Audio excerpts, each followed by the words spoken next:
is the way they were killed. Di ba? I mean, hindi naman yung pagpatay. Siguro, kakampihan ko na rin na pinatay itong mga drug lords na ito eh. Pero ang iniisip ko, yung the way kung paano sila pinatay. Ito, sabi rito, sabi rito ni Las Cañas,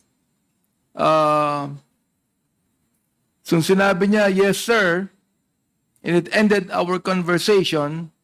SPO4 Ben Laud approached me and whispered to me that everything is ready now. It was past 2 a.m. In the morning.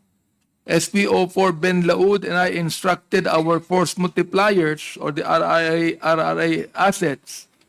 There were more or less 4 of them to bring the 11 Chinese nationals to the mountainous area of Laud Quarry, were an 8-foot deep, more or less, 6 feet in length, ready for the 11 Chinese nationals involved in the production of illegal drugs in a drug laboratory in Davao City. Thereat, I shot first Alan C. twice in the head using a 22 caliber pistol with silencer.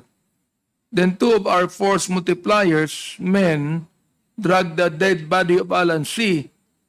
near to the mouth of the grave, tossed the dead body deep down to the common grave, then followed by the 8 other Chinese nationals. I shot them alone with a pistol, one by one, twice in their heads to the ground. Then I let Jim Tan shoot the other 2 male Chinese nationals, and he did. The 11 Chinese nationals rested in peace in their common grave with bullets in their head, and the rest was history. Ito po ay sinabi sa affidavit ni Mr. Las Cañas. Halimbawa, ikaw, General Wilkins, gagawin niyo ba yung klase ng pagpatayan na ginawa ni Las Cañas? Hindi po. Yun. Okay. Ibig sabihin, naniniwala din kayo sa due process, correct? Yes, Mr. Chair. Ayan. So, mali yung kanilang way ng pagpatay.